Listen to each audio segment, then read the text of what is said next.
Hello, everybody. My name is Chris Pallatroni. I am one of the co-founders of Modernize. Thank you for joining us for this sort of first virtual event Q&A session. I am in Northern California. Our headquarters is in Austin, Texas, but I think we have some people joining us from around the country. So welcome.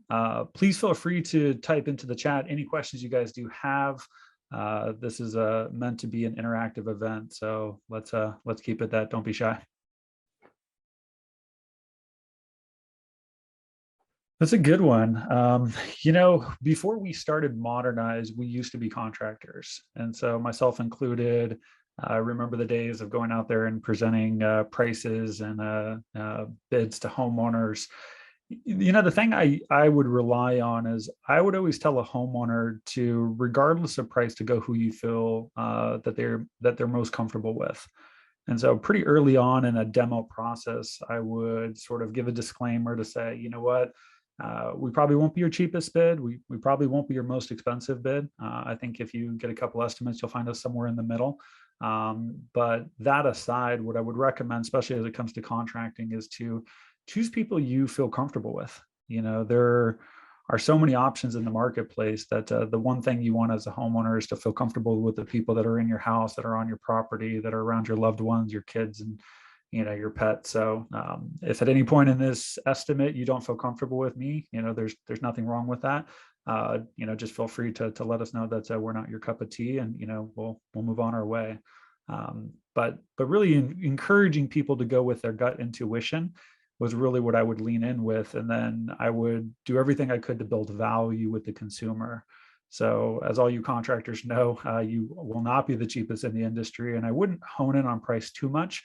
I would really try to flip the script from price to value, and I would do everything I could to ensure that we added more value to the consumer than the next. And that's not something you necessarily tell a consumer. I always felt that was something that you would show a consumer. And so from my perspective, value started from the moment your phone rang to potentially get an estimate, to the scheduling of the estimate, to a sales rep showing up at the house, to the way the presentation was held. And so every single sort of touch point along the way was my way to let the consumer know that we're on point. We do what we say we're going to do. We're very professional. We work really hard to earn your business prior to having your business. So that then when I would say something on the demo with go with who you feel most comfortable with, my hope would be is that I've proved that we had a lot of value compared to maybe some of our peers in the industry. But price wasn't something we honed in on a lot. And as a contractor, we were on the upper echelon of price, and that never stopped us from getting jobs. Because as you guys are well aware, it's easy to be a low price contractor. It's hard to build really meaningful value. So I would encourage you to think of it less about dealing with price objections and more about building long-term value with the consumer, and thinking of that value more in the context of every single interaction the consumer has with you. How can you make that the best interaction possible? Yeah, the thing I try to remind contractors when it comes to appointment setting is that regardless of what a homeowner says when they first reach out to you, you got to sort of read between the lines, as most people are pretty apprehensive to call a business, put an inquiry online, relinquish their phone number, their name, their address. So at the point that you get that information, sort of reading between the lines is, this person has a valid interest to a point of collecting more information, and understanding more of the context of that project. Speed is really important. The thing that I was always taught as a contractor is oftentimes we're competing with a lot of other homeowner priorities. It could be their son's braces. It could be the family vacation. It could be the new car. And so what you have to take in mind is that the quicker you can get to that initial inquiry, be it maybe answering the phone, maybe it's responding to the email that came in, the sooner you can get to the house. So I would always recommend, and there's a lot of studies that would support, the farther out that appointment gets scheduled, the less likely it is to take place. So always try to schedule appointments. If you have the luxury of doing it same day, that's phenomenal. But certainly within, the first 2 to 3 days is really important. The industry you're in will dictate that a little bit. So for those that are a little bit more in a demand-based industry, clearly HVAC, a leaky roof, something that's a little bit more immediate, sooner than better, sooner than later, I should say. Otherwise, you'll find that they'll solve that problem with another contractor. But regardless of the industry, 24 to 48 hours, be very clear in terms of what is required for that appointment. But the two things that I found that will really increase your set rates, other than providing a good consumer experience, would be just get to the lead as quickly as possible, schedule the appointment as quickly as possible. Don't create too many hoops the homeowner has to jump through. So try to avoid multiple confirmation steps. Maybe a two-step process of get the inquiry, set the appointment. If it's 2 to 3 days out, maybe call back to confirm, and then just run the appointment.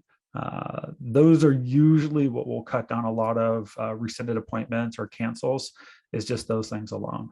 So get to the lead quick, set the lead fast, and clearly provide a good experience. Smile, don't ask for too much information. Those things will increase your set rates quite a bit.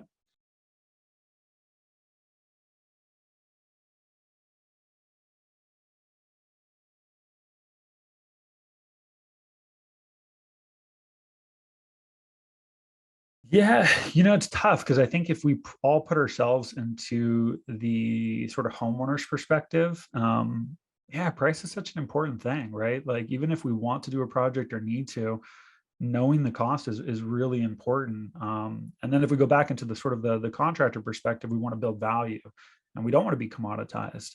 So it definitely is a balancing act. What I find works really well, if we want to call it sales, which I would sort of morph our nomenclature a little bit.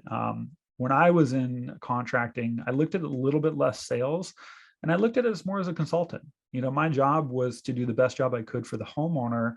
And, sometimes that meant telling them we weren't a good fit, or that they should wait on the project, or, maybe the reasons that they were looking to do it didn't necessarily coincide with actually doing the project. So I guess my framework in working with homeowners was to really be an advocate for their needs.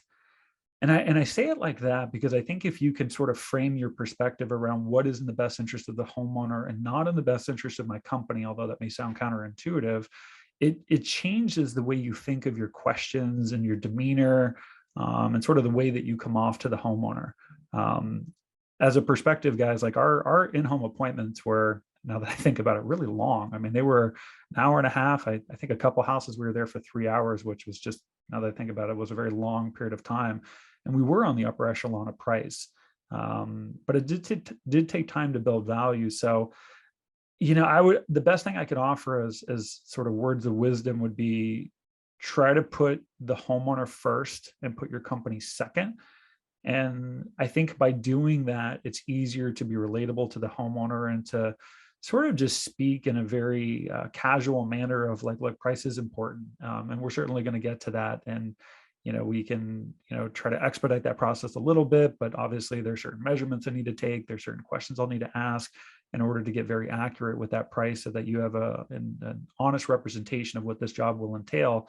But also, like, the warranty behind the work that we're going to do, or how long the work will take, or what type of people will be on the job. And so I might sort of like subtly point on some things that may be embedded in that price, but maybe a little bit more value driven.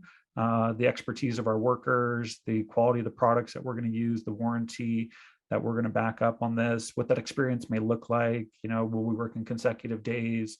So things that they may not necessarily be thinking about, I'll sort of subtly drip into that conversation, to hopefully reorientate the homeowner's perspective that numbers are really important. Clearly, you have to be able to afford it. But even if you can afford it, there are some probably other elements to this project that are going to be important to you. And let's just make sure we cover those, so that we give you the most accurate price relative to the value you're looking for. So that would be sort of the way I would go about pricing there. Oh my God, guys, we could spend all day on this one. So please ask follow-up questions. Here's probably the most simplistic way that I can say it. And keep in mind, like, we could just write books on this topic. The first thing I would do is map out the experience you want the consumer to have. Like, I would start with that, and not like take a day to do it, more just like, an exercise, take a piece of paper. What do you want that experience to look like? And so let me give you a couple of touch points. One is like, if we get a lead, whether we're getting that lead from a phone call, we're getting that lead from an email, we'll just sort of leave it with those two things right there. Clearly, there are other ways to get leads. How fast do we want to respond to that person? What do we want that response to look like? If we don't reach that consumer, how persistent should we be in following up with them, knowing that maybe we just missed each other? Should we be leveraging phone call, text message, email, direct mail? What should those sort of methodologies be? And you're sort of creating if-then statements to say, if we reach this homeowner, then we do this. If we don't reach this homeowner, then we do that. And you're sort of carrying that like if-then tree out for all different things. If we reach the homeowner and we don't end up giving an estimate, then we do this. And keep in mind, this can be a very complex process, but I would recommend just, give yourself maybe like a time bound. Hey, we're going to spend 30 minutes, 60 minutes on this exercise. We'll just whiteboard it out. I'm really big on visualization. If I were a contractor these days, I would take the largest wall in my office and I would literally turn it into a homeowner journey wall. For a lot of reasons. One, just to know like this is what we expect out of our process. It's one that was very clear to the entire company. This is what we're doing to turn our raw leads into customers. And also vision is the most dominating sense that we have as a human. And so it's really hard to manage what you or measure what you don't manage. And the best way to manage something is to have a visual representation of it. So yeah, I wouldn't worry about being perfect. I don't think that's what it's about, but it is about having a process. So think of any of the trades that you guys do there, whether you're roofers or window replacement companies, or it really wouldn't matter the trade that you do. You have a process for how you're going to put on a new roof or put on solar or put in new windows or put on a fence or whatever it may be. You have to treat the homeowner journey in a similar fashion. And so build a process. Don't worry about perfect. Just worry about I have a process. It is defined. We're building systems and technology that can manage that process and create efficiencies. And if you do that and you sort of work that process for a period of time, then what you'll be able to do in the long term is start to make improvements to that process. Hey, we're noticing, somebody asked a question earlier of, how do I set more appointments? We're getting a lot of leads, but our raw lead to appointment set rate's not as strong as it should be. And you can drill into that part of the process and find ways to enhance it. You can't do everything at once though.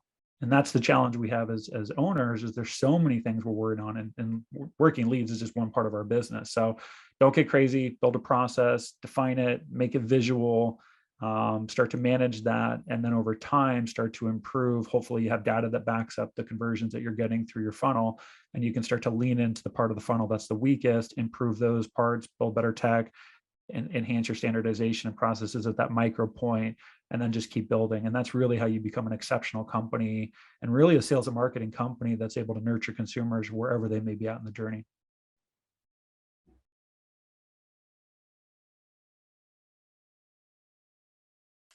What I've learned from contractors across the country is that marketing is sort of in the eye of the beholder. I've met $20 million companies that only do PPC campaign. That's it. Or companies that all they do is leverage social media, or all they do is canvassing. I've met a lot of companies that do a multitude of those things. But my point being is that everything works to some extent. And what I think you have to learn as a contractor is, where do you feel most comfortable, and get really good at that. I mean, there are plenty of $30-40 million companies that only do events. COVID obviously has been a little bit challenging for that, but even then, like, they just do every spring and home show and garden show and you name it, and that's their jam. Other ones, I mean, we've had publicly traded companies that just knock on doors. Like, that's all they do. So I think everything works to a point.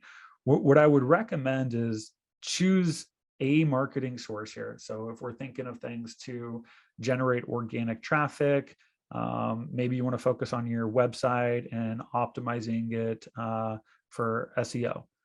That's great. then I would say spend a little bit of time and look at the 80-20 rule. So Pareto principle here of, hire an expert, a consultant, read a book, listen to some podcasts, but become an expert at SEO for your website. Or maybe it's search engine marketing that you're interested in, or whatever. And I would try to become not world class at that, but I would try to spend a period of time, maybe give yourself like, I'm going to go at this for 60 to 90 days. I'm going to immerse myself into this. Or if you're lucky enough to have, marketing directors or VPs, I'm going to task them with becoming very proficient at this and sort of building out standardization and processes to become really good, and learn the 80-20. What's 20% of the work that gets 80% of the results? There's a lot of really good studies out there that advocate that if you want to get great at something, you don't have to be good at every little component of it. You just have to get good at the pieces that move the lion's share of the results. And so that's sort of the 80-20 rule. But that would be what I would recommend. The reality of marketing, especially when we think of organic traffic, is you only have so much time.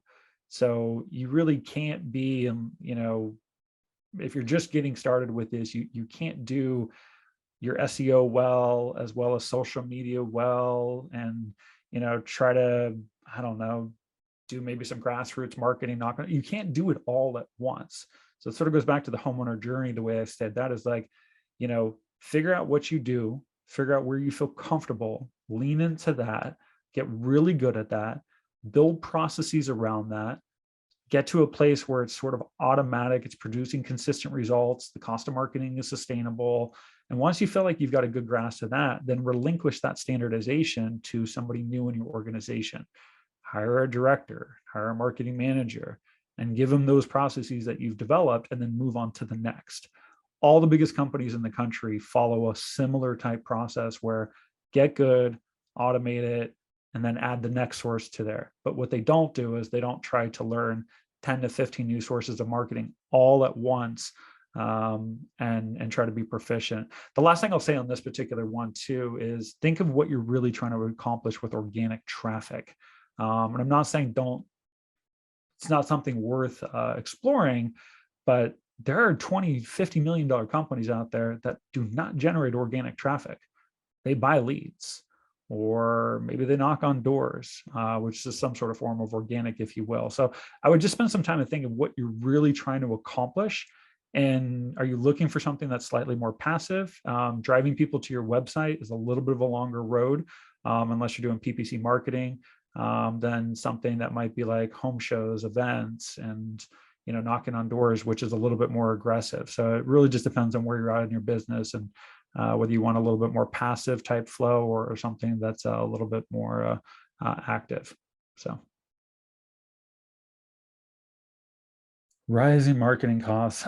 Guys, the best way to prevent rising marketing costs, and this goes a little bit back into like setting appointments to some extent, you got to get really good at working your leads. I am a little shocked that most contractors do not have very sound processes in place for what happens when they don't do an appointment for a particular homeowner, or what happens when we give a proposal but the homeowner chooses not to go with us, or what happens when the homeowner does go with us. Are we following up with them at any point to try to sell them another product, cross-sell to another product that we offer in our business? Or how do we ask that homeowner for a referral? All things that we know we should be doing, but if you were to look at your own internal processes, how structured are they? I was joking with some execs the other day. I have a local contractor, and I spent $50,000 with and some work, referred a friend, and it was meaningful, nothing life-changing for his business, but meaningful amount of work. And I was joking with the contractor when I went back into his office, because he's a client, and I was like, hey, I never got a Christmas card from you. I spent 30,000 with you. I had a friend spend 30,000 with you, and like I didn't get a Christmas card that says thank you, and do you know anybody else? And so and I was really just joking with him, although I would have liked the Christmas card. And it was more to the point of the way that we defend up against rising marketing costs is we build an automation, and we get really good at nurturing leads in our company. And that's the key. It's the nurturing of the lead. I think everybody is looking for, well, who wants the appointment today and who wants to sign a contract today? And that's great. That's certainly what's going to generate us revenue, but we all can acknowledge that not every lead we generate is going to be ready for an estimate. Or maybe we lost out to their kid getting braces, or they chose the family vacation over the new windows. Those are viable prospects. And if you treat them with respect over a period of time and find ways to automate the touch points, so not advocating heavy phone calls. I think in some respects, nobody wants a ton of phone calls, but that's where nurturing, email marketing nurturing comes into play, or SMS or direct mail. As a contractor, I took a very simple approach. We were a painting company way back in the day, is like, until their house gets painted, they're a customer or a potential customer.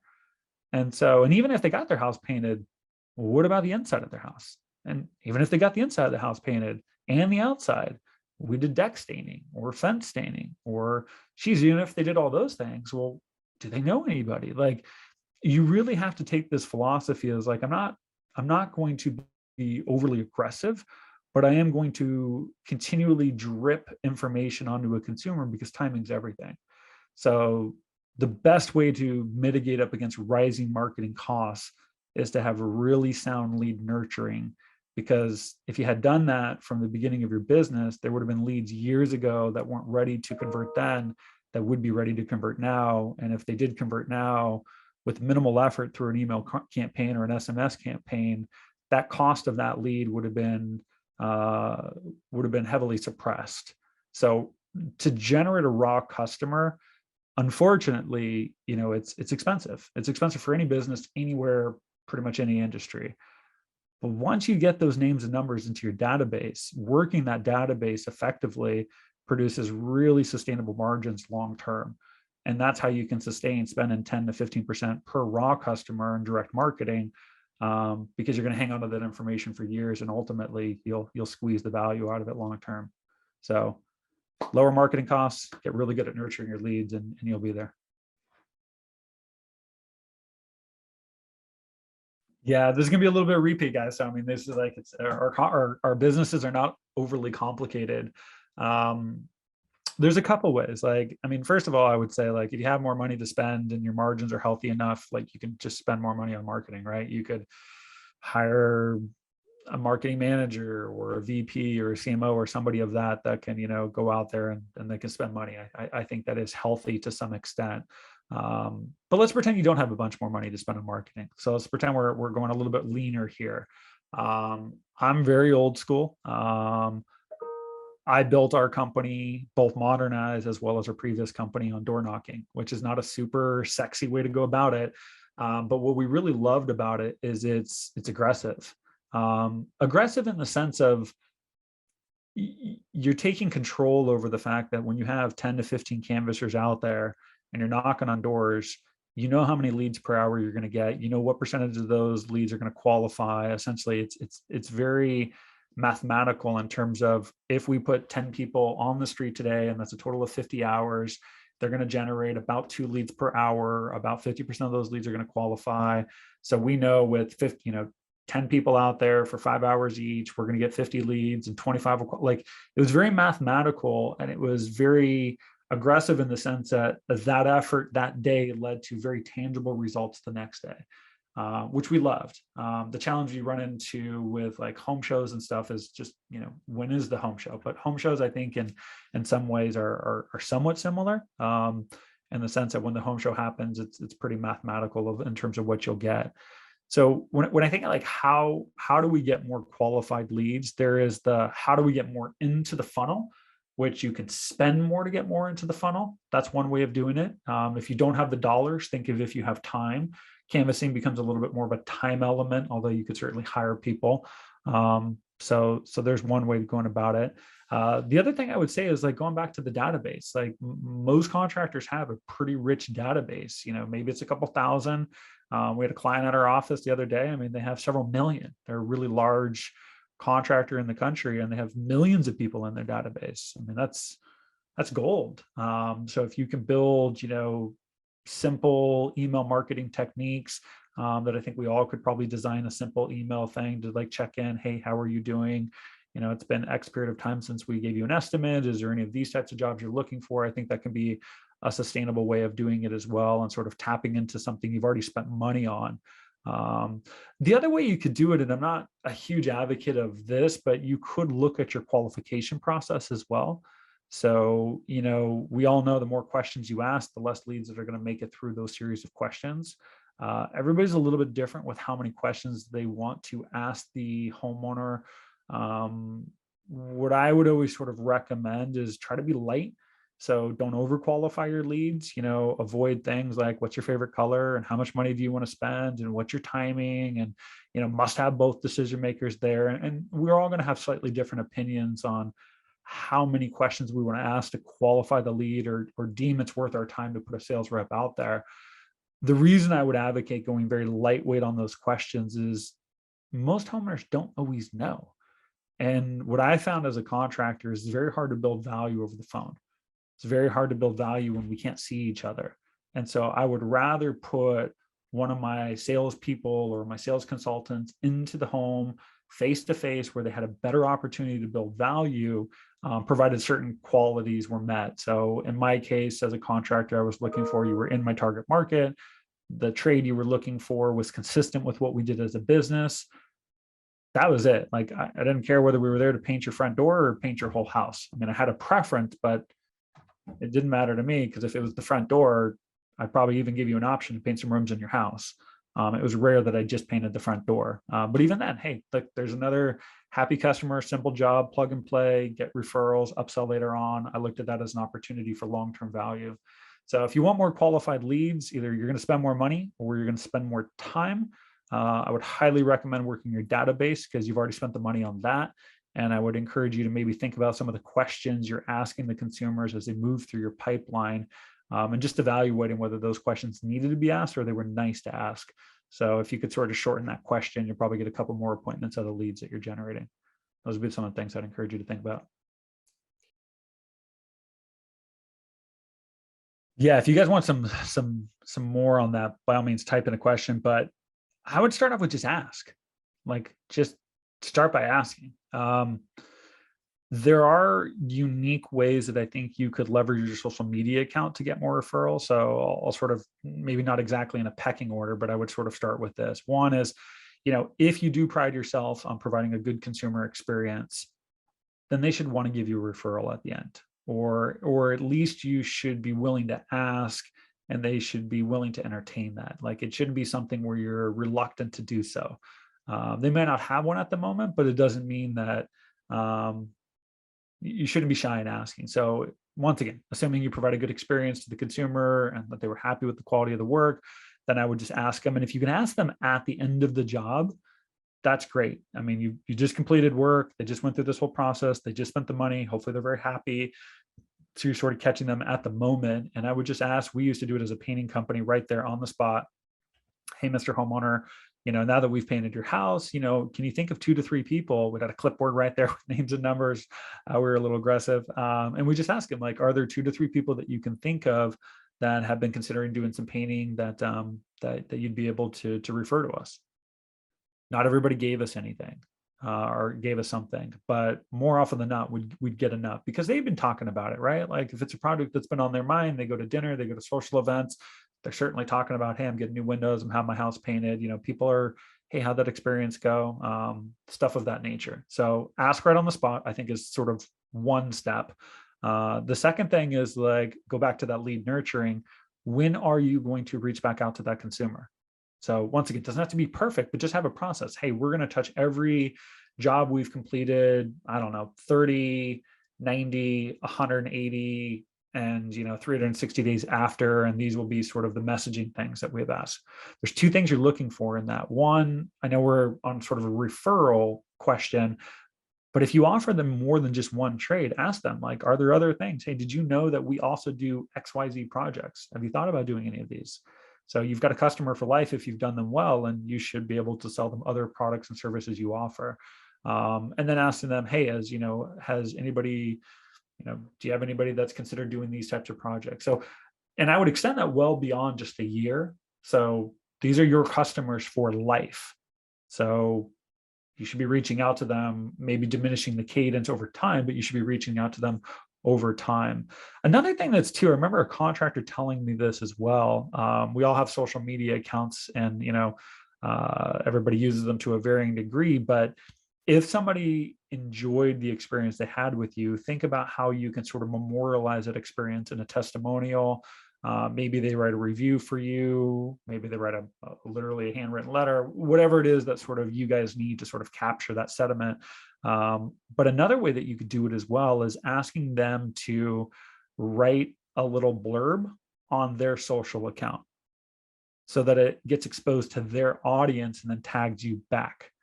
So an example would be if I'm a homeowner and I have, whatever, even if it's not a huge social following, but, a couple hundred, couple thousand people that I interact with saying, hey, I just had, Chris's Construction do my new windows or my new roof, and they were amazing. Like, anybody looking for a new roof. And the nice thing about them posting it on their media is, one, they get to show that off. Most people like to show off their projects, but it also exposes your brand to a bunch of people that don't know you guys. So posting it on your feed will just expose that homeowner to people that already know you, but getting the homeowner to share that on their feed will expose it to people that don't know you.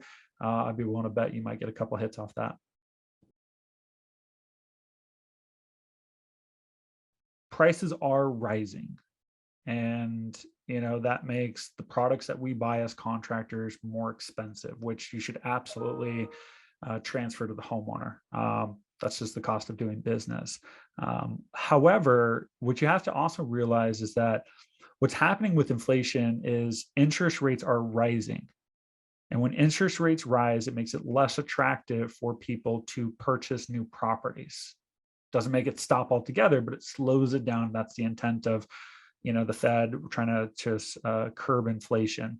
When those rates are rising, what also it becomes more attractive is investing into your home, because then the question becomes, is should we move? Are we willing to pay a 4 or 5, 6% interest rate, or should we stay here and maybe just make some investments to our current property? The other thing too is what's happened over the last few years is the prices, or not the prices, the equity across America has increased quite dramatically. Depending on what state you live in, you could have seen a 20 to 30% increase in the value of your home, which just means that the amount of homeowner equity out there that people can pull from to do remodeling is quite substantial. And the reason that I mentioned that is, like, these are things that you should be reminding consumers when you're out there. So when you ask the question of, like, how do we deal with protect your business during inflation, part of it is just reminding consumers, like, have you looked at your home value over the last couple of years? Good chances are, and you should know it for your markets, is like, hey, if you live in California, the average home has increased, anywhere from $50,000 upwards to $200,000 in value. That means you have more equity in your home. You can pull that line of credit to do remodeling projects. So it's a great way to just remind them. And there's a lot of studies that support the remodeling industry is going to be pretty strong for the next couple of years due to that surplus of homeowner equity. Just reminding that to homeowners is a great way to hopefully keep the amount of consumers purchasing and remodeling strong. But I would also make sure that, like, any rising costs that you guys have, you are passing to the consumers and not being afraid that people will not have the money to spend. That there is plenty of money to spend. And the remodeling industry, if you look at some of the national trends, has continued to increase year over year. So I think you guys are pretty solid from that perspective. The only part that I'm not completely seasoned on, but I would think of more from the, how do you as owners, when you're dealing with your employees, and the rising cost of living, that probably a lot of the people that you employ are facing, thinking about ways to incentivize them, if there's stock options within your companies, or that might be a way to sort of entice people and not have to, like, actually pay them a higher wage. But the biggest thing I go back to is just knowing the cost of producing a single job and making sure that you're pricing your jobs accordingly. So even if you choose to increase the wages of your people, even if the products that you're buying are increasing, the building you're in is increasing, whatever those costs are, gas is increasing. I'm sure the answer is yes to all of this stuff. Pricing your jobs accordingly and not being fearful that raising the cost of my jobs is going to make it so that I book less work. That's just good business. And if you don't do that, you'll just go out of business because you can't, you can't sell at the same rate you were selling 3 years ago when, prices are up 20 to 30%. So I would get really good at like cost estimating for like the real cost to produce a job, which requires good record keeping, good databases. And then I would make sure that you're adjusting or teaching your salespeople to adjust the price accordingly. And at least if you do that, every job you do produce will account for all of your business expenses. And then once again, just remind consumers that there's plenty of equity in their houses that they can use to pay for this if they choose to. Those would be some of the things I'd consider. Might sound a little silly, but yeah, don't be fearful of any of that. Like, guys, there are billion-dollar contractors at this point. Like, if you've been in the industry, or maybe even if you haven't been in the industry, but you're well versed on like what's happening. The amount of private equity coming into the industry is nothing like we've ever seen before. I mean, there are 100 million to 500 million billion-dollar companies out there. And I get it. It can be a little intimidating of like, how the heck do I compete up against that? But here's what I will say. When we were a contractor, we didn't even have our license issued to us. We had passed the test. We didn't have the official number yet. We were the most expensive contractor, and we booked 50% of all of our work. And so I think the biggest thing is just, it's the attitude that you carry when you're out there presenting your business to a homeowner. And the number one thing I would encourage you to try to compete with is value. And value can be somewhat subjective. Wouldn't be price, would never try to price my product down. If anything, I would be charging a premium because I could back it up with the value. But I would be thinking about, and this may sound a little silly, but it's an analogy I've used for years, is think if Nordstrom got into the home improvement industry. Like, what would that experience look like? If you've ever heard any of the classical stories about Nordstrom, they'll return products they never sold. I mean, customer service is like the thing that they're known for. What if your company did that? And what if that carried from the moment your phone rang all the way to the time that somebody showed up at the house, to the time that the crew showed up, to the time of the job? Like, what would the experience look like? And I think we all have slightly different variations of what that would look like. But, I think of some of the best experience I've had from a contracting experience, it's, making sure the ground's covered, it's sweeping up, it's asking about the little details. It's, the first phone interaction that I had with them was like on point. They were smiling, they were professional, they were polite. If the sales rep was, going to be a minute late, he called me and let me know. Like, the car or the van looked clean, the person looked clean and professional, like there was a name tag. Like, I mean, think about that entire experience of how is the consumer sort of digesting your company and who you guys are. And I think if you can provide a top-notch experience, you're already a step above so many other contractors in our industry who maybe aren't doing those things, even if they produce phenomenal jobs. I mean, top-notch quality work, best products in the industry, fair pricing. Consumers want more than that. They want a good contracting experience, not just a good end product. And so I would start to encourage you to think about, well, what does a really good customer experience look like? And how do I sort of do those things on top of do a good job with the work that I'm going to do and provide a good warranty and use good products? That goes a really long way. And it's also something that is really, if you do that right, it's easy to build value around that.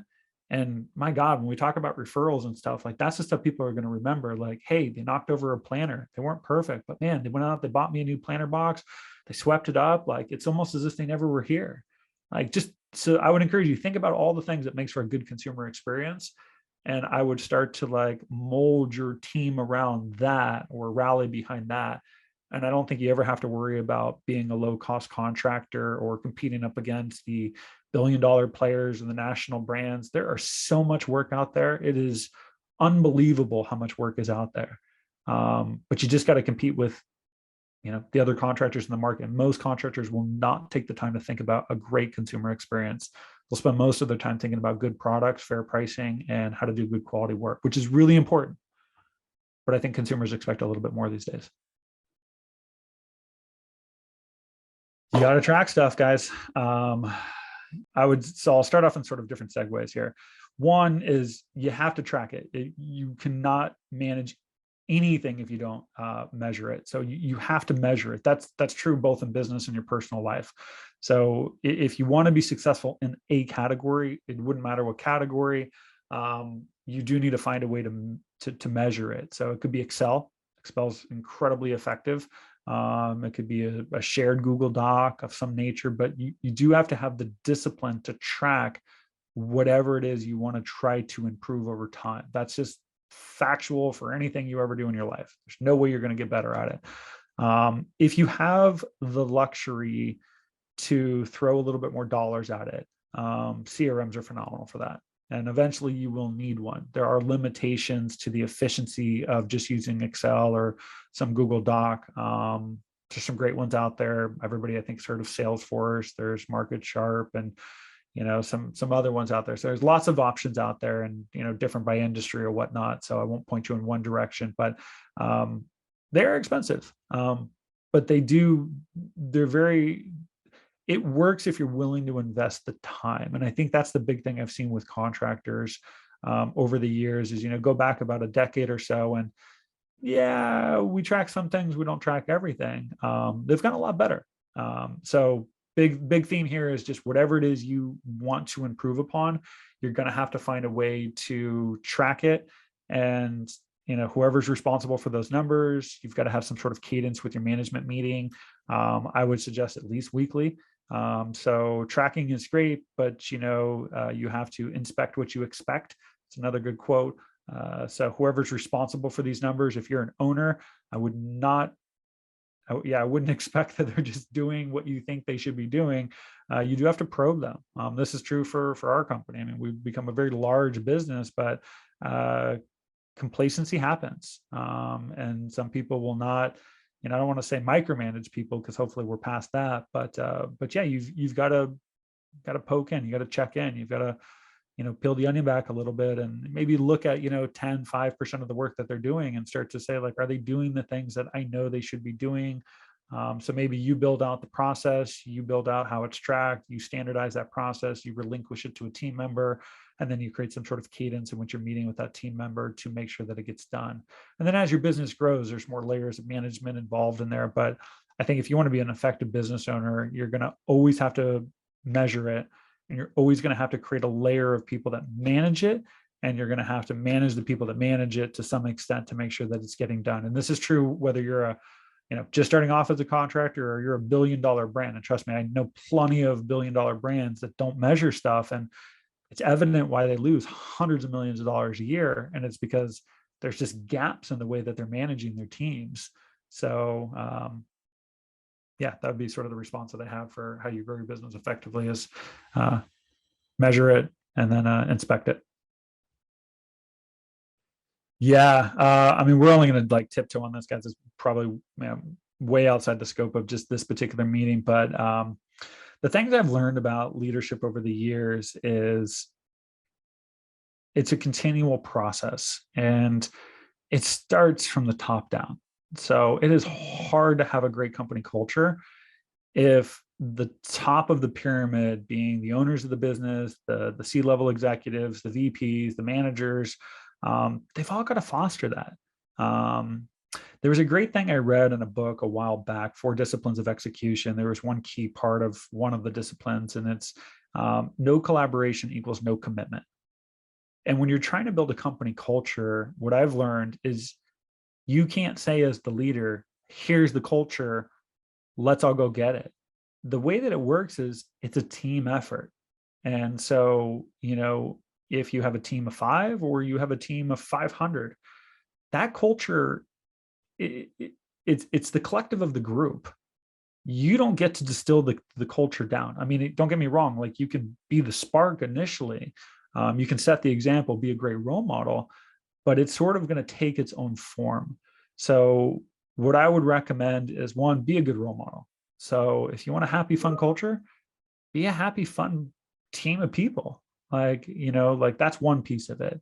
Um, think of being a good role model, and of all the leadership books I've ever read, and I've read a lot of it comes back to, like, people will see what you do, they'll hear what you do, but it's your quality of character as a person that they're going to really be in tune with. So, if you're the type of person that wants a loving company, you got to be a loving person. You want to be open and transparent, be open and transparent as a business owner. So in other words, don't say one thing and do another thing. Your actions speak a lot louder than your words. So always sort of think about that role model effect of, am I doing the things that I would want my team to do? And am I holding the leadership teams accountable for the things that I would hope that they would do as well? And then going back to the no collaboration equals no commitment, is involve people. The bigger the company you are, you do not get to say, this is the culture and, ride or die with it. So you've really got to sort of like pull wisdom from the crowd and get them to be like, well, what do you guys want? Do we want to have happy hours? Do we want to have family events? Do we want to have company trips? Like who do we want to be as a group of people? What do we stand for? Maybe you can rally that behind, like, I would recommend to some extent the customer journey. What kind of contractor do we want to be? What experience do we want people to have with our brand? And then, if you can collectively sort of, and there's lots of good ways. You read the Zappos book. There's lots of good leaders out there that have sort of shared how they've gone about that. Once you sort of establish that baseline, it's everybody's responsibility to hold each other accountable. So not CEO to C-level to VP and so forth. That's part of it. But it's the responsibility of your front desk receptionist to hold the CEO accountable as well. So once it gets established, it is the collective's responsibility to make sure that that company culture is seen all the way through. But big thing is be a role model, get the spark going, but then just realize you got to involve all of your people. You can't just tell them what to do and expect that that's the new company culture. They have to be part of it. Otherwise, they will not commit to it. These are some good questions. The only closing remark I would have is, as leaders of your companies, like, just keep learning, keep asking questions, keep going to meetings that companies are hosting, read books, watch podcasts, like, just expose yourself to constant learning. Like, we're in a great industry. It's growing by leaps and bounds. And you guys can all be as big and as successful as you want to be. But just take that sort of learner's approach to everything and don't stop, constantly push the envelope. There's so much opportunity for this industry to sort of raise the standard, if you will, in terms of how they treat the homeowner and how they treat other contractors. So just, great for you guys all being here and asking such thoughtful questions. And just keep pushing the boundaries of what you're capable of learning. And then, don't forget, learning's great, but you got to apply all that. So action is very important as well. So whatever you've taken away today, hopefully you can go back and, start to act on at least one or two of those pieces and, rinse and repeat. That's what it's all about.